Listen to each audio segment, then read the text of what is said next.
अस्सलामुअलैकुम। उम्मीद करता हूँ आप खैरियत बाफ़ियत से होंगे। आज का जो हमारा लेक्चर है, वो इनकम टैक्स रिटर्न के हवाले से है। आज के लेक्चर में हम बिज़नेस इंडिविजुअल का रिटर्न फ़ाइल करने जा रहे हैं और उसकी जो बैलेंस शीट होती है, उसको हम प्रॉपर उसकी हमने बैलेंस शीट बना के उसको हम इनकम टैक्स रिटर्न के अंदर फ़ीड कैसे किया जाता है, आज के लेक्चर में हम वो देखेंगे और साथ इसकी वेल्थ स्टेटमेंट कैसे फ़ाइल की जाती है। तो पूरा कंप्लीट लेक्चर है और इसमें काफ़ी डिटेल में हम बात करने वाले हैं, तो स्टे ट्यून। और चलें स्टार्ट करते हैं हम अपने लेक्चर को। सबसे पहले हम आ जाते हैं, देखिए मेरे पास ऑलरेडी लॉगिन हुआ हुआ है और ये बिज़नेस इंडिविजुअल की हम आज रिटर्न फ़ाइल करने जा रहे हैं। इससे पहले हमने सैलरी टैक्स रिटर्न फ़ाइल किया था, फिर हमने ओल्ड बेनिफिट यानी कि ईओबीआई पर्सन जो पेंशन वगैरह ले रहे हैं, उनके ऊपर हमने किया था रिटर्न फ़ाइल किया था। उसके बाद हमने फिर टीचर्स के लिए हमने रिटर्न फ़ाइल किया था। और आज हम जो जा रहे हैं, हम बिज़नेस इंडिविजुअल के ऊपर हम रिटर्न फ़ाइल कर रहे हैं। इसके बाद इंशाअल्लाह हम एओपी को डिस्कस करेंगे, फिर प्राइवेट लिमिटेड को। तो चलें हम एओपी का रिटर्न कैसे फ़ाइल करते हैं। अगर कोई बिज़नेस इंडिविजुअल है और वो अपना शॉपकीपर वगैरह का नहीं है, ये प्रॉपर जो इंडिविजुअल बिज़नेस पर्सन है, जिसका थोड़ा बिज़नेस थोड़े बड़े लेवल पे है, शॉपकीपर वगैरह का नहीं, स्मॉल बिज़नेस वाला नहीं है, बड़ा यानी कि बिज़नेस है, तो उसकी हम रिटर्न फ़ाइल करने जा रहे हैं। तो सबसे पहले हम आते हैं डिक्लेरेशन के अंदर, नॉर्मल रिटर्न के अंदर आ जाते हैं। ठीक है, नॉर्मल रिटर्न के अंदर आए, ये इस जगह पे आके हम पीरियड सेलेक्ट कर लेंगे टैक्स ईयर 2022 है और ये हमने सेलेक्ट कर ली। ठीक है,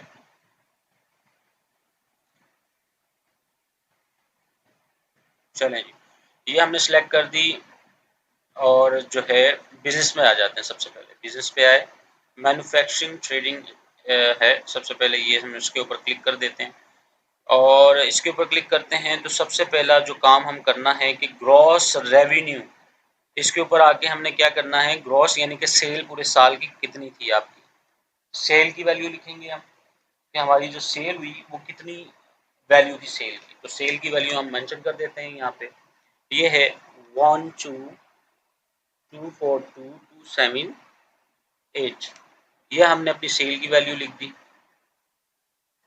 ठीक है, अच्छा जी, उसके बाद आ जाते हैं हम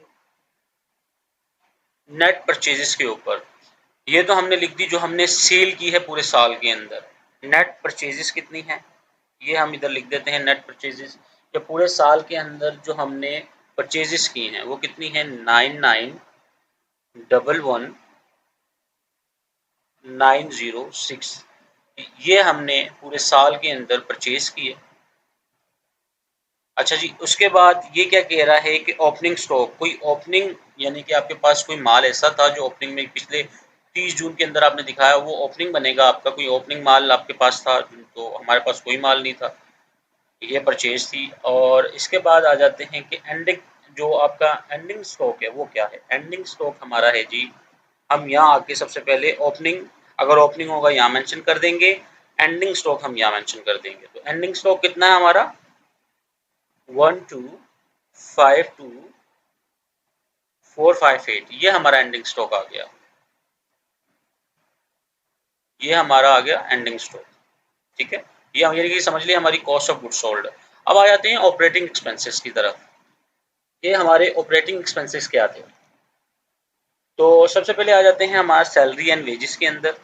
ये आ गई हमारी जो लगी हैं, ये लगी हैं कितनी, 3,80,056 की अमाउंट हमारी सैलरी की आ गई। इसको आके हम दोबारा कैलकुलेट कर लेते हैं, ये आ गई। और उसके बाद जो है रिपेयर एंड मेंटेनेंस के अंदर हमारे कितने पैसे लगे हैं जी, रिपेयर एंड मेंटेनेंस का कोड ये है 30, इधर मेंशन कर देंगे, क्या है 7693,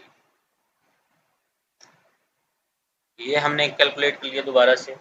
उसके बाद अदर एक्सपेंस यानी कि मिसलेनियस एक्सपेंस, अदर एक्सपेंस में हम डायरेक्ट एक्सपेंस जो भी हूँ मैं, वो हम यहाँ मेंशन कर देंगे। तो वो कितनी अमाउंट है जी, वो है 135,444। ठीक है, ये हमने कैलकुलेट कर दी यहाँ पे। ठीक है, ये वैल्यू आ गई 30। ग्रॉस प्रॉफिट कितना आ गया, 30,588 सॉरी 637, ये हमारी ये हमारी सेल आ गई, ये हमारी टोटल जो है कॉस्ट ऑफ गुड्स सोल्ड पूरी निकल आई। ठीक है, इसमें से ये माइनस करेंगे तो हमारे पास ये ग्रोस आ जाएगी।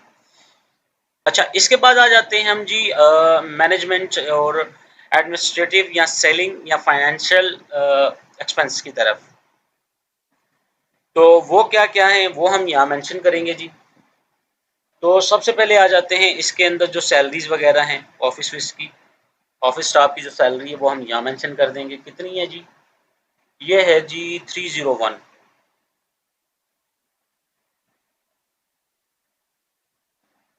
301 000। तो इसको हम कैलकुलेट कर लेते हैं दोबारा। अच्छा जी, ये आ गई। उसके बाद आ जाते हैं जी इलेक्ट्रिसिटी का बिल वगैरह जो है, या जो दूसरे मतलब गैस वैस का बिल जो भी है, यानी कि आपकी बिल की अमाउंट होगी तो 5980 की अमाउंट है ये जी। ये कैलकुलेट कर देंगे। फिर उसके बाद जी जो है रिपेयर एंड मेंटेनेंस, ठीक है, वो इधर हम मेंशन कर देंगे। जो भी आपका पूरे साल के अंदर खर्चा हुआ होगा इस सेट के अंदर 123334, ठीक है, वो हम यहाँ मेंशन कर देंगे। ये हमने कर दिया जी। उसके बाद है जी अदर एक्सपेंसेस, यानी कि मिसलेनियस जो ऑफिस के अंदर हुए हैं वो हम इस जगह पे मेंशन कर देंगे। 3180 का कोड है, तो कितनी अमाउंट है? 3251। ठीक है, इसको भी हम कैलकुलेट कर लेते हैं जी। ये हो गए। अच्छा जी, डेप्सिएशन अगर आपकी है तो डेप्सिएशन की अमाउंट आप यहाँ लिख दें।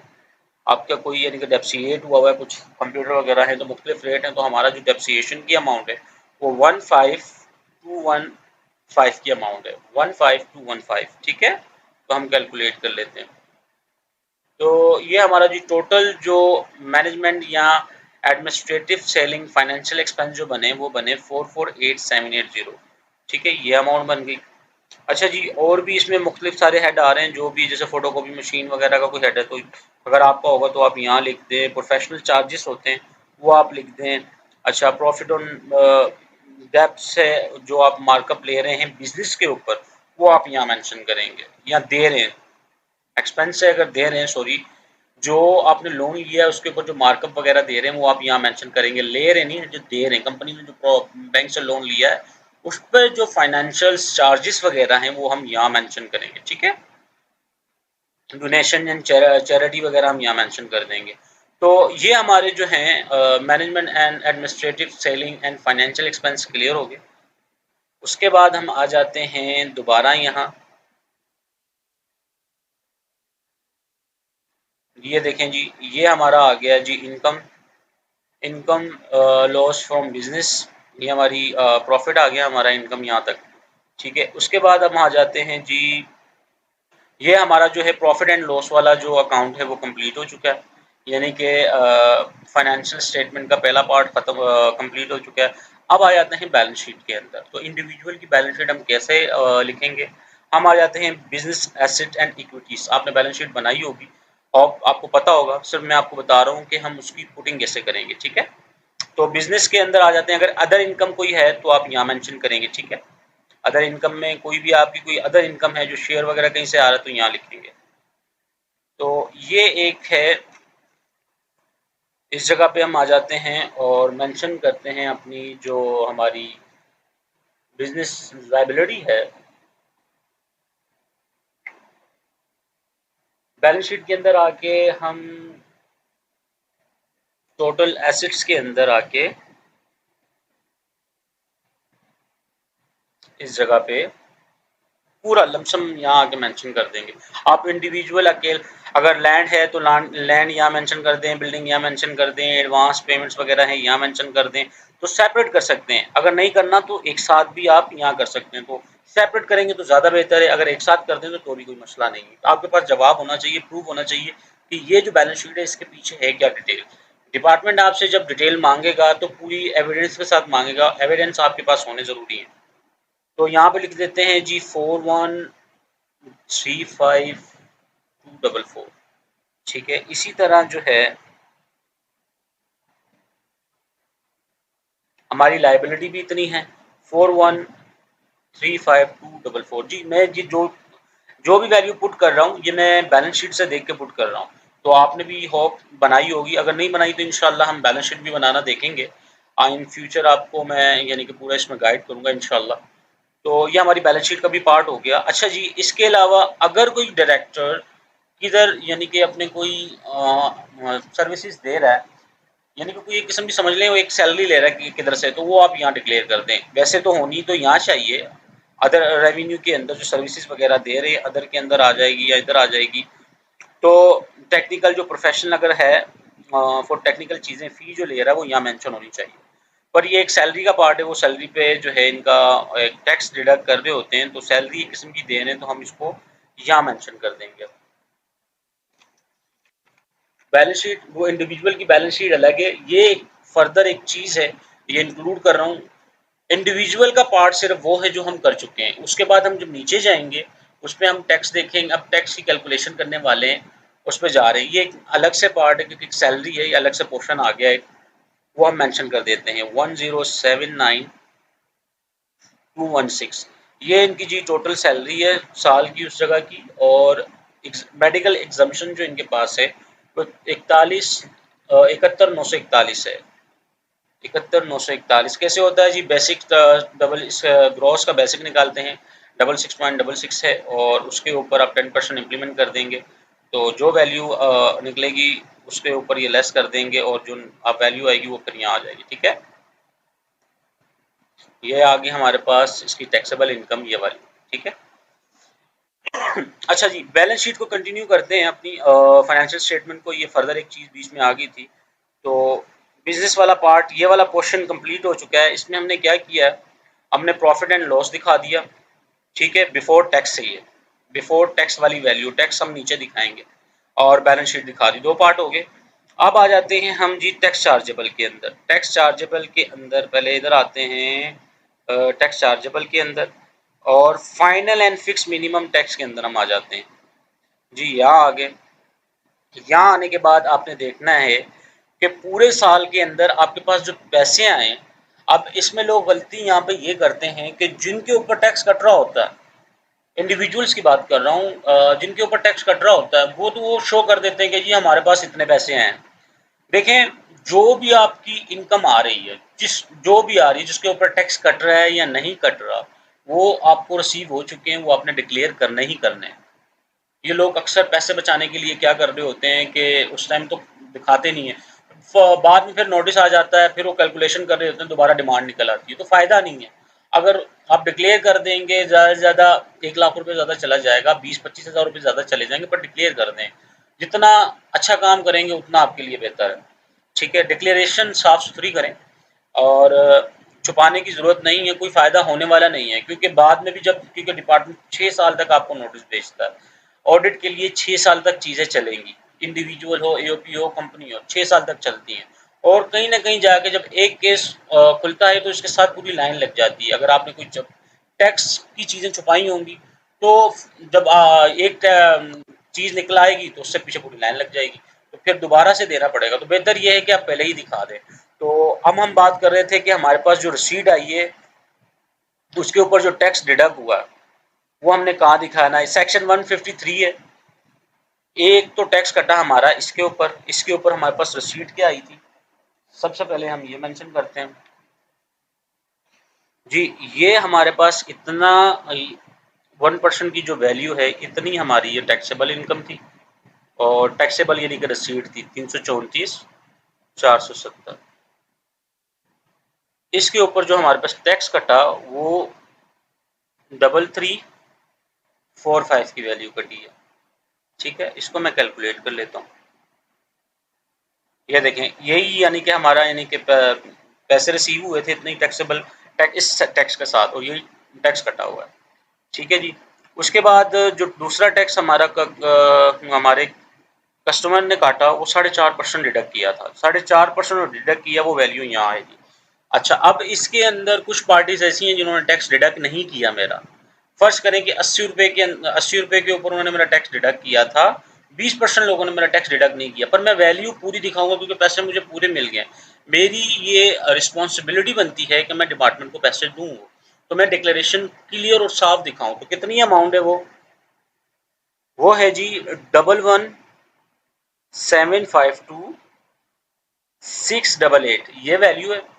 और इसके ऊपर जो मेरा जो टैक्स डिडक्ट हुआ था वो 444, ये मेरे पास पूरे चालान हैं इसके मुख्तलिफ कस्टमर्स के, उसके ऊपर मेंशन किया हुआ है, तो वो वैल्यू मैं यहाँ लिख रहा हूँ 588।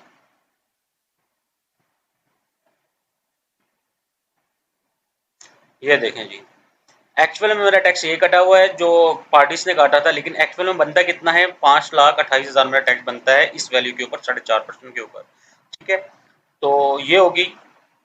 उसके बाद आ जाते हैं, ये हमारी होगी कहाँ, जो रसीद आई हुई है, रसीद आपकी मैच होनी चाहिए। रसीद मैच करने का आसान सा तरीका है, क्या है, ओपनिंग रिसीबल्स लें। ठीक है, ओपनिंग रिसीबल्स के नीचे आप सेल इंक्लूड कर दें, इंक्लूडेड सेल इंक्लूड कर दें, प्लस माइनस कर दें आप एंडिंग रसीड। जो वैल्यू आपकी आई होगी वो आपकी रसीड होगी, वो आपके बैंक के अंदर रिफ्लेक्ट कर दी होगी। ये चीज़ मैं आपको बहुत काम की दे रहा हूँ। और अपनी टैक्सेबल इनकम के साथ देखिएगा वो मैच कर रही होगी। अगर मैच नहीं कर रही होगी तो इसका मतलब है कि कुछ पैसे आपके पास ऐसे आए हैं जिनके ऊपर टैक्स डिडक्ट नहीं किया। अगर आप बैंक अपना क्रॉस टैली करेंगे तो आपको पता चल जाएगा कि आपके क्रेडिट साइड पर कितनी वैल्यू गिरी हुई है। तो चलें बाकी देखते हैं। ये हमारा यानी कि रिसीट साइड हो गई जो टैक्स कटा था। अब आ जाते हैं एडजस्टमेंट पे। एडजस्टेबल टैक्स यानी कि कुछ टेलीफोन के ऊपर हमारा टैक्स कटा होगा, पीटीसीएल पे टैक्स डिडक्ट हुआ होगा, सिम्स के ऊपर जो सिम कार्ड है उसके ऊपर जो टैक्स डिडक्ट किया होगा उसको कैसे करना है। देखिए, टेलीफोन बिल के ऊपर जो टैक्स कटा है वो 236(1)(a है, सेल फोन के ऊपर भी 200 है, दोनों है। तो यहाँ हम सबसे पहले मेंशन कर देते हैं ये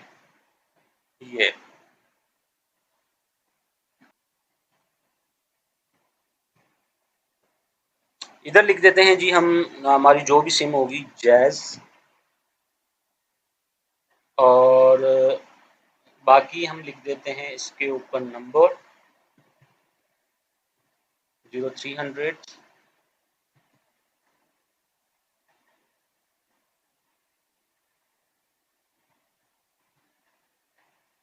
इतना लिखते हैं, ये हमने नंबर लिख दिया 7873। ठीक है, ये हमने नंबर लिख दिया। ये नंबर लिखने के बाद कितनी टैक्सेबल वैल्यू थी जिसके ऊपर ये टैक्स डिडक्ट हुआ, ये थी जी भाई 12,737.38। और इसके ऊपर जो हमारा टैक्स डिडक्ट हुआ वो हुआ जी 1497.62। ये आगे हम कैलकुलेट कर लेते हैं इसको। और जो पीटीसीएल पे हुआ, ये पीटीसीएल है, इसके ऊपर हम इसको ऐड कर लेते हैं और हम लिख लेते हैं पीटीसीएल। नंबर लिख देते हैं हम यहाँ पे 0213281 506। ये हमने पीटीसीएल नंबर लिख दिया है यहाँ पे, आ गया, ये लिख दिया। इसके ऊपर क्या वैल्यू थी भाई, ये वैल्यू थी हमारी 19890। ये मैंने आपको इसके ऊपर बताया हुआ अभी कि ये सर्टिफिकेट हम कैसे निकाल सकते हैं, कि इलेक्ट्रिक के ऊपर भी बताया हुआ है, पीटीसीएल के ऊपर आपका व्हाट्सएप पे आप इसको मंगवा सकते हैं। अगर आपका नंबर रजिस्टर्ड है पीटीसीएल के अंदर तो व्हाट्सएप के ऊपर आ जाएंगे आपके पास सारे ही सर्टिफिकेट। ठीक है, तो इसके ऊपर जो मेरा टैक्स कटा वो 1953 का टैक्स कटा। ठीक है, इसको हमने कैलकुलेट कर दिया।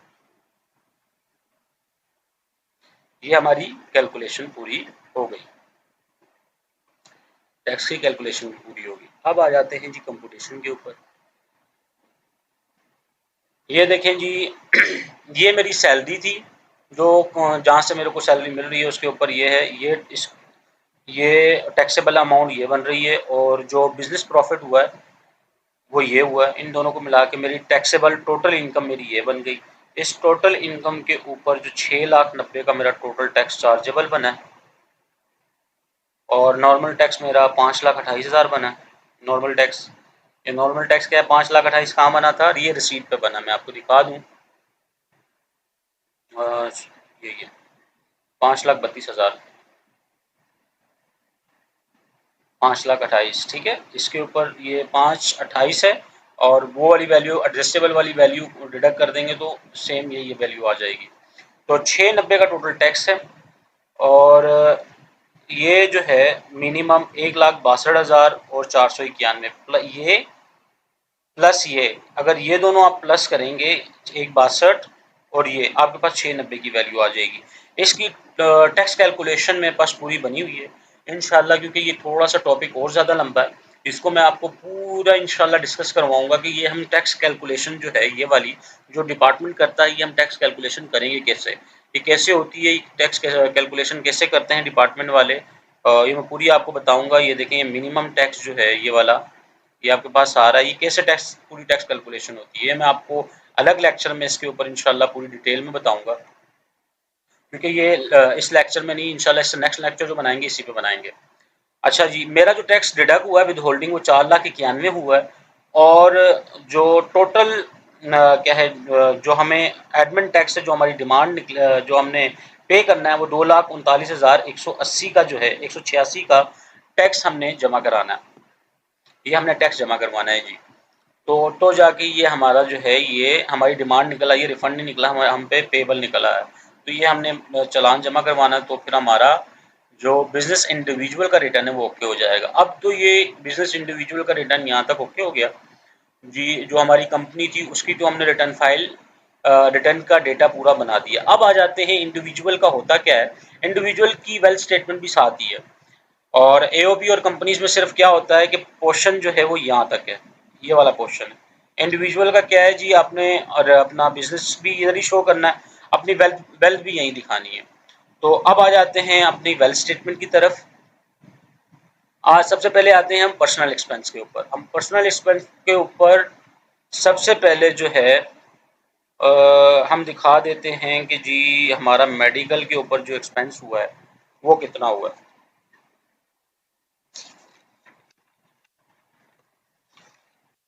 जी, मेडिकल एक्सपेंस के ऊपर हमारा 2,15,000 रुपये हुआ पूरे साल के अंदर, इसको कैलकुलेट कर देते हैं। और डोनेशन वगैरह ज़कात जो हमने किसी भी इदारे को दी होगी उसके ऊपर कितना हुआ है जी, 1,50,000 हुआ है। बाकी जो है लमसम, अगर आपके पास पूरी डिटेल्स बनी हुई हैं, प्रॉपर हैं, तो आप अलग अलग इसको लिख सकते हैं, डिटेल तो वैसे भी होती है, और हम एक साथ बाकी चीज़ें लिखने वाले हैं। अदर पर्सनल या हाउस होल्ड एक्सपेंस जो हैं वो हम यहाँ मेंशन करने वाले हैं जी, और वो हैं हमारे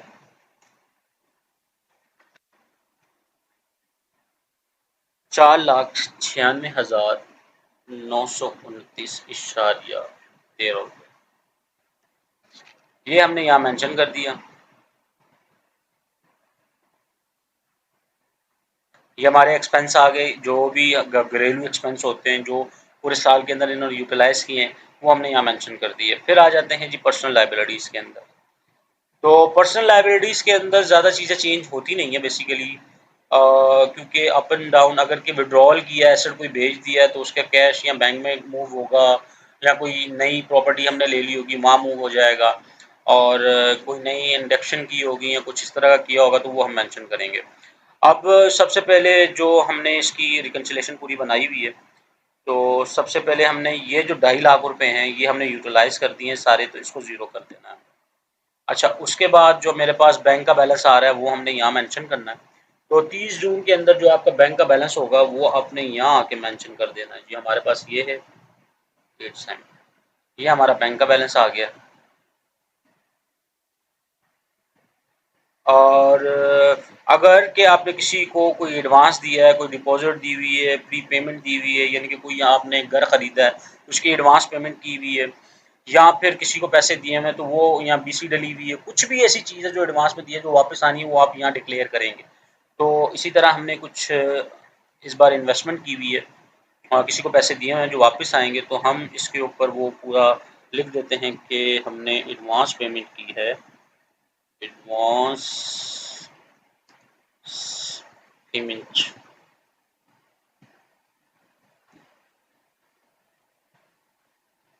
फॉर प्लॉट।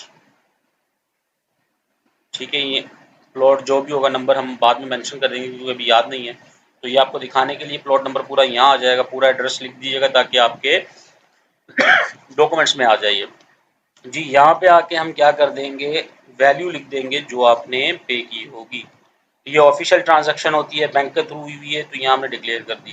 कैश की ट्रांजैक्शन ऑफिशियल कभी भी नहीं कहलाती, वो अनऑफिशियल होती है, उसके ऊपर नोटिस आ सकता है, तो ये बैंक टू बैंक मूव हुई। तो ये हो गया जी। और इसमें जो है बिजनेस कैपिटल ज़ीरो हो चुका है।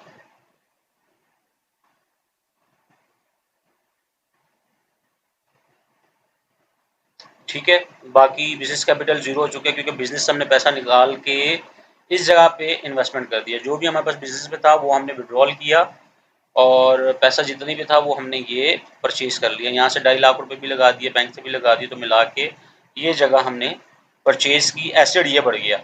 वहाँ से क्या कहते हैं, बिजनेस कैपिटल हमने यहाँ इन्वेस्ट कर दिया। अच्छा जी, यहाँ से जो कैश था वो हमने यहाँ इन्वेस्ट कर दिया, बैंक का पैसा हमने यहाँ इन्वेस्ट कर दिया, और बाकी जो हमारे पास पैसा बचा वो हमारा एक्सपेंस हो गया। और अब आ जाते हैं हम रिकन्सिलेशन के ऊपर। अच्छा, इधर हमने डिक्लेयर करनी है अपनी इनकम कि हमारी इनकम कितनी थी पूरे, यानी कि इनफ्लो कितना है, जो हमने पैसे आए हमारे पास वो कितने थे इस साल के अंदर। अब हमने ये दिखाना है 36-17। अभी इधर भी देख लेते हैं टैक्स चार्जेबल पे आके।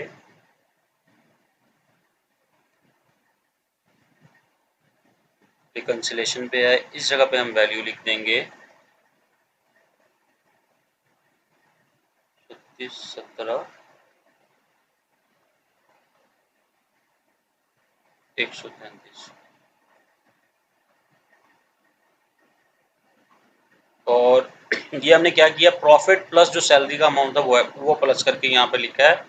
इस वैल्यू को हटा के 41,900 जो एग्जम्प्टेड अमाउंट थी, नॉर्मल वाली जो ये 41 मेडिकल का पोर्शन हटा के प्रॉफिट का पोर्शन यानी कि जो बैलेंस शीट पे है वो, और ये अमाउंट हमने दोनों को मर्ज करके लिखा है। ठीक है, यहाँ पे। और जो एग्जम्प्टेड अमाउंट थी 10% मेडिकल वाली वो हमने यहाँ लिख दी है।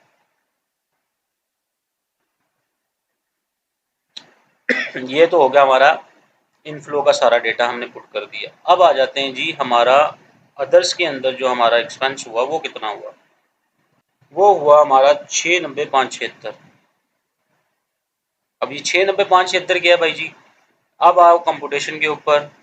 690,570, ठीक है, ये वैल्यू यहाँ आ रही है और ये हमने यहाँ लिख दी। इस जगह पे ज़ीरो कर दें क्योंकि 576 नहीं है, 570 है। इधर देख लेते हैं 690,570। तो यहाँ पे जो है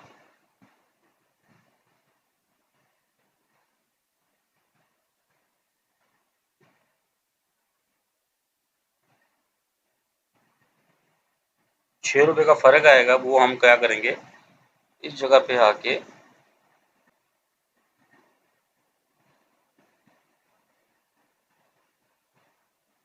मेंशन कर देंगे।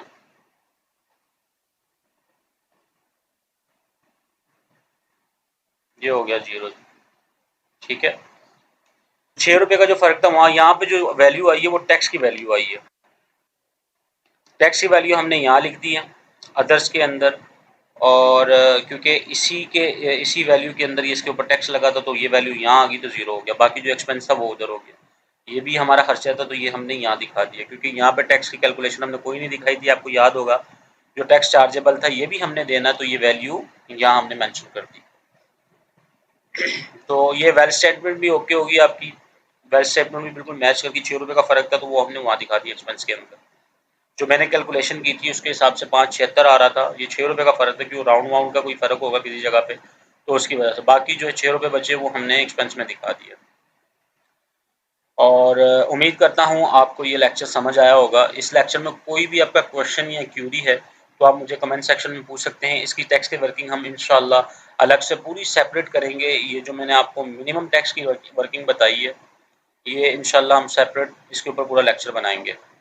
और इसके हवाले से कोई भी आपकी क्यूरी या क्वेश्चन कुछ भी है आप मुझे कमेंट सेक्शन में पूछ सकते हैं। इंशाल्लाह मैं पूरी कोशिश करूँगा जवाब देने की। अपनी दुआओं में याद रखिएगा। अल्लाह हाफिज़।